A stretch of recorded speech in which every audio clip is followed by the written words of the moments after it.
The next chapter of Ferrari's amazing story begins with the introduction of what will surely be the poster car for a new generation.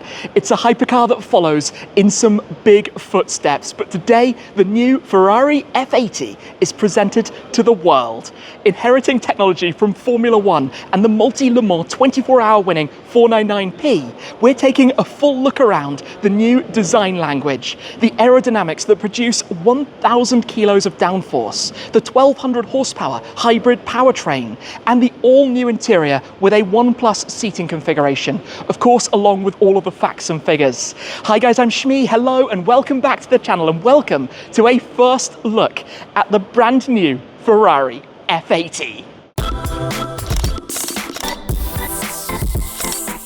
It's not every day that a new state-of-the-art flagship Ferrari supercar comes along. Of course, in modern terms, we would reference this hypercar, and there's so much to talk about. We'll take a quick high-level introduction walk around to introduce F80, celebrating the upcoming 80th anniversary of Ferrari as a company. But then, of course, I want to talk about design, aerodynamics, the powertrain, the interior, show you in more detail through this incredibly significant car that follows the likes of the 288 GTO, F40, F50, Enzo, and most recently a decade ago, the LaFerrari. This is the next generation, the F80, hence the connections to motorsport. There are going to be 799 of these built in total, so a little more than the LaFerrari Enzo or F50 before it. You've got this enormous active wing at the rear, massive amounts of downforce being produced by that and the diffuser below.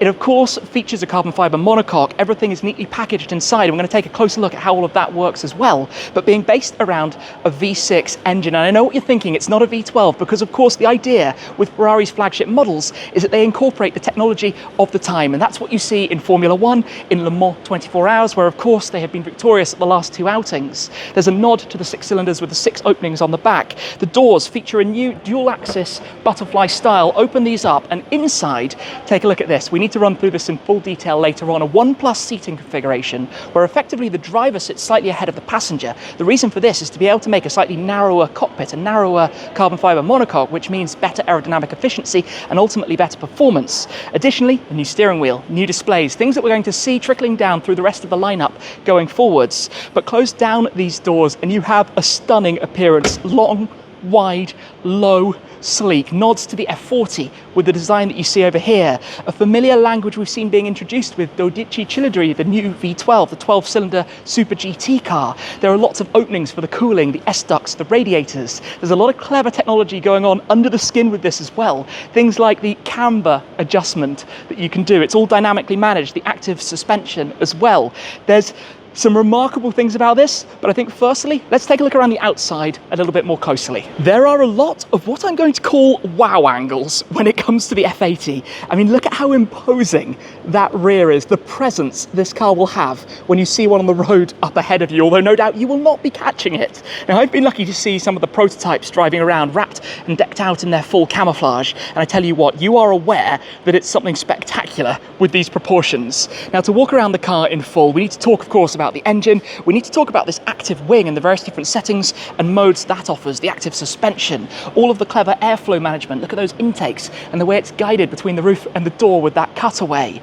Everything about this represents the future, the new Ferrari design, but also technology, incorporating current motorsport technology into a road car, giving you that idea of motorsports carrying through to the cars that you can buy and drive on the road. And 799 very lucky customers will be doing that with the F80. So starting at the very front, like 12 Cilindri, we have this gloss black panel across the front, this spaceship retro style vibe with the headlights integrated into either side of it. Beneath that though, you might be wondering about these openings. These are very clever because that is where airflow goes through the crash structure itself and out into some ducts for the brake cooling. We'll get to brakes and things like that as well in a bit. At the front, it's very much about airflow and cooling management. There are multiple active flaps within the car, within the bodywork, to help with the downforce at the front. You get around 460 kilos of that downforce from the front end. As you can imagine, it's a very big number. The total 1,000 kilos is at 250 kilometers an hour. It's 155 miles per hour total speed. This nod to the F40 and almost the Enzo as well, with this very angular shape around the side, again directed by airflow, directed by aerodynamics. You can see the clean air then comes out over the car, over the top, the unobstructive angles to head towards that rear wing. But as we come past, this is a really nice design detail, particularly when you open up the doors and you can see how it's part of that door line that goes through. Close it back down and the air channel is managed directly through here and across towards the back. The engine bay itself obviously closed up to optimize again the efficiency, but we'll take a closer look at that. This big wing currently sitting in the lower position has a number of different positions depending on your driving, so it dynamically adjusts. It will raise and lower, so it can sit quite a lot higher out of the bodywork, but also it has a high downforce setting where it pivots 11 degrees further forward, or the low drag setting where it actually is raised slightly at the front to minimize drag for high speed, and it will vary continuously as you're driving, so it won't be just forwards for air brake and then flat. It will move around depending on the driving that's being done at the time. The diffuser below actually stretches 1,800 millimeters, 1.80 m underneath the car, making it the longest production diffuser that Ferrari have actually ever used. To make that happen, they had to reposition the gearbox by 1.3 degrees to have the least obstruction to the airflow beneath the car, because of course that is a very big part of the downforce that this produces in total. Let's talk about the engine. Let's take a look at the powertrain. It's very complicated, there's a lot going on, but firstly, pop open at the driver's door, then there's a latch just in here to open up the engine bay cover. Now, Ferrari are being very successful in the likes of the 24 Hours of Le Mans, the World Endurance Championship, with a V6. In Formula 1, the cars race with a V6, hence the connection of this car to motorsport, sitting alongside the Icona series cars in the Ferrari lineup. Come and take a look inside here though at what we've got. It's a 3-litre twin turbocharged 6-cylinder, 2,992cc, effectively a development of the engine that features in the 296 GTB and GTS, except thanks to all of the changes that have been made, it now produces internal combustion engine alone 900 horsepower and 850 newton meters of torque without weighing any more than the 296's internal combustion engine. Where it gets very complicated though is that engine links up to a whole series of different electric motors. It's E4-wheel drive, so 2 electric motors up front, one further that's connected back here. Additionally, you have the MGU-K and the MGU-H systems, like in Formula 1, to generate the most power, to have the electric turbo, the E-turbo set up as well, using the turbo gases to effectively generate power as well wherever possible. All of that is very hard to define as a total output. It's quoted as 1,200 horsepower, but in reality you get different curves. In fact, with this, you have dynamic torque curves, so in every gear it operates differently. The red line of the combustion engine is at 9,000 RPM, except it can dynamically go to 9,200 RPM, and this is something that the more we learn about this car, the more we're going to be discovering, is how much it has available to it. Of course, up above is where you have the personalization specifications of this particular car. This is where you can see some of the options, the chassis number and that kind of thing. Obviously all of the bodywork is carbon fiber, everything around it is carbon fiber. Not only that, we've got slip slide control 9, the latest generation, all of the Ferrari systems, but now active suspension, camber control, and even more happening than ever before. With the engine cover back down, let's move to the interior. But before I take a seat inside for the first time, I want to talk a little bit more about what you can see outside. Starting down here, we've got the barge boards and various components that you can see revealed looking through. The idea with this 1+ seating configuration is that the driver sits just ahead of the passenger. The result of that is a narrower cabin, which means less frontal area, which means better aerodynamic efficiency, which means more performance. And that is what this car is all about. Of course, it's based around the carbon fiber monocoque. The driver's seat can slide forwards and back. The passenger seat is fixed in position. The sizing is done so that the driver can be from the 95th percentile, so we're talking over 1.90 m tall. The passenger side, slightly less plentiful space for the 85th percentile, so about 1.85 m, fitting comfortably in there, with your shoulders slightly offset from one another. I'm going to take a seat inside though for the first time in the Ferrari F80, and would you look at this. There's a lot we need to talk about right now, but starting right in front of me, this new steering wheel, so familiar but evolved. It's squared off top and bottom. You've got the carbon fiber, the LED shift lights. In fact, feeling very much the same as before in terms of the buttons, but Ferrari have listened to feedback. You now have physical buttons for your controls on the right, also over on the left, and of course then down below is where you have the other driving functionality. So on the left is your E-Manettino, currently in qualifying mode. You've got hybrid down below, then you've got performance, then you've got qualifying. Each of these have different driving settings and configurations, but unlike the models like the SF90 and the 296, there's no e-drive. In the case of this, the electric motor and battery, the 2.3 kilowatt hour battery that the car has, is not used for electric driving. You can only drive with the combustion engine. It's used to support the performance. On the right hand side, your traditional Manettino goes through wet, sport, then you've got race up to CT off, ESC off if you're feeling brave, and then you can press this to go into bumpy road mode as well should you wish, plus all of your usual wipers and lights and other controls around the steering wheel that seems fairly familiar but all new, and this will find its way, I think, into the new models going forwards. Behind, a new display as well. We've got the rectangular digital screen, pretty simple overall. The rev counter, of course, very prominent. Some of your other driving information that you would need when you're out on track, that type of thing going on. But otherwise, inside, lots of carbon fiber, lots of Alcantara. Of course, your passenger also gets a display, as Ferrari have introduced over the years in many of their different models, to be able to see the performance and other information and what's happening.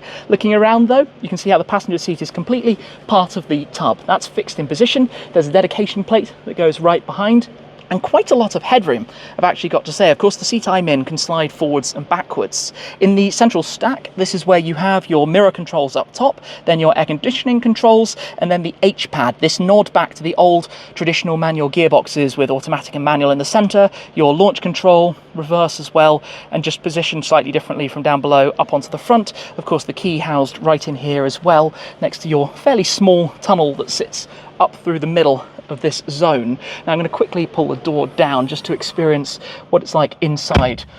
Oh, that's special. Being enclosed in F80. We've got the digital rear view mirror. There's no view backwards through the bulkhead, so you're relying on the camera behind you. The mirrors that sit out over the flanks. This feels like a very purposeful place to be, a very serious cabin, and something that really, really means business. But I'm impressed by how much room I've got above me. So in addition to the grab handle, your door release button is just here, and your mirrors as well. But pop that up, because I want to step out for a moment. Moving to some of the driving components, suspension and brakes. Now there's going to be even more to see on the cutaway in a second. Obviously here, with the car fully cloaked in its bodywork, we're restricted, but there's a 48-volt system for the active suspension, which can constantly adjust everything to optimize the angle, the positioning, because of course any adjustments are going to change this level of downforce that the car has. Then additionally, we have the Brembo CCMR Plus brakes, Ferrari and Brembo developing these in partnership, 408mm up front, housed inside these carbon fiber spoked wheels. Now you can have the car either with the Cup 2 tyres or with the Cup 2R tyres if you want even more performance. They are 285 30/20 at the front, 345 30/21 at the back. Some seriously big tyres. Of course, colours and calipers, specifications, those will all be configurable. But to understand a little bit more of what's happening here, we should leave this and go and see what it looks like without the bodywork to understand more. It is always fascinating to see this kind of cutaway, to get a better understanding of what's happening underneath the skin, in this case without all of the wiring harnesses, the looms and the surplus components, but to be able to see the pure technology, to understand a bit more about it, what's happening here, for example, the engine. But I want to start with the carbon fiber monocoque, because it is quite unusual to have this offset position. The central tunnel sitting slightly closer to one side than the other, which as a result means that it actually needs to be independently crash tested both ways around, as opposed to effectively doing one side and then duplicating the results. Obviously packed in here, tucked into the packaging available with this whole carbon structure that operates over towards the rear, is that powertrain, the V6 engine, the small power plant that obviously helps being squeezed back there, the most output per litre of any Ferrari production engine to date, 300 CV or horsepower per litre of the engine. You have Inconel used for the exhaust system back here as well. The onboard active suspension, independent, as I mentioned, managed with the 48-volt system, but very much an amazing piece of artwork to be able to see. Then these types of components are all 3D printed aluminium. This is done with effectively, I think, artificial intelligence, generative design, helping to optimize the use of material to minimize the weight, optimize the strength, and ultimately create something that looks phenomenal as well. Of course, back here, the hydraulics for this active rear wing, being able to understand a little bit more of quite how far that will protrude out of the bodywork when it's extended up to its highest position.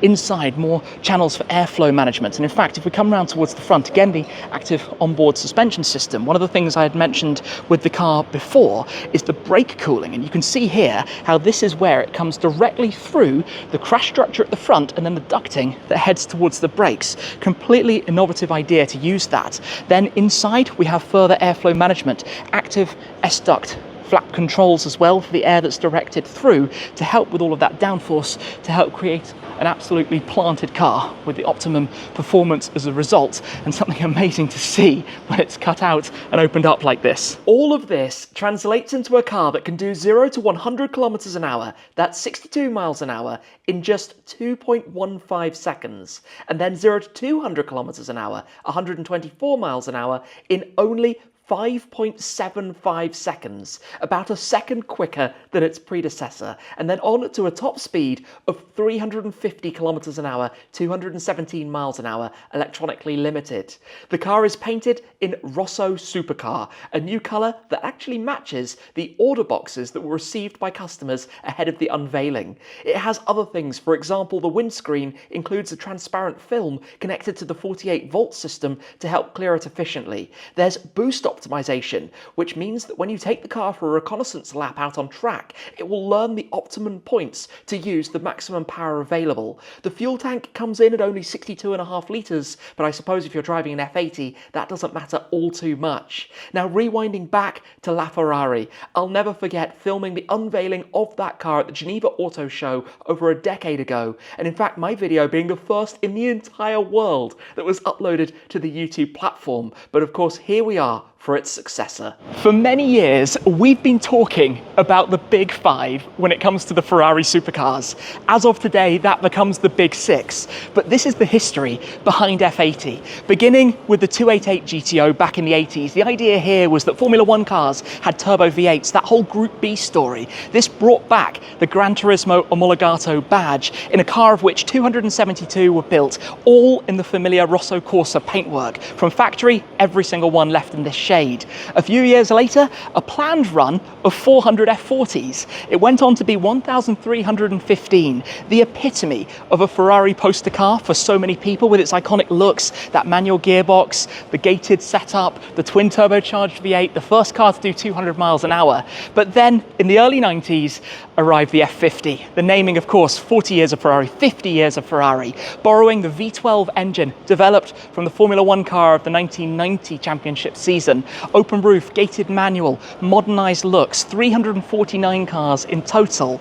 Then the car that wears the name of the founder of the company, Enzo Ferrari. 399 plus one additional cars in total. Radically different design, appearance, look to the car. 6-litre naturally aspirated V12 again. That's been a theme in the recent years up to the predecessor. I remember when the covers came off this well, LaFerrari. 499 coupes, 210 Apertas in addition to those. And of course, this being one of those, well, 500 in total coupes with the extra one that was built, the first production hybrid model from Ferrari, really the tour de force of technology. That's been the idea behind these supercars. And to see this lineup of them, the lineage, you understand more about how it's brought to the F80, the technology, leading pinnacle tech at that time, each generation, massive step changes, but tech that would eventually go on to being part of the other models, the series production models from the lineup. Back to F80, there we have it. A new legend is born. The Big Six is now here, the follow-up to some legendary Ferrari supercars, now into the next generation, a new script, a new story being written. The idea here, using these technologies from motorsport, yes, I, like many of you, would love to have seen a V12, but when it comes to absolute performance, of course, tighter packaging, more lightweight, that's the future, that's the idea, that's the whole philosophy behind this particular supercar as per its predecessors. There have been so many variations on the theme to this point, and the more I'm looking at it, the more I'm kind of understanding and taking in the details. But as you can imagine, this is a pretty quick visit to take a first look at this car. Hopefully we'll get to see it in more detail in not too long as well, and start to understand what this is actually capable of. 1,200 horsepower, just under 800 lucky customers of this. No doubt we'll see in the future an XX variant spawned, perhaps an Aperta or something of the likes. But I tell you what, for today, to being able to come and take a first look at it here, I feel truly honoured, and I can't thank the team from Ferrari enough. So I hope you've enjoyed this first look at the Ferrari F80. That's it for this time though. Thank you very much for watching, and I'll see you again very soon. Cheers!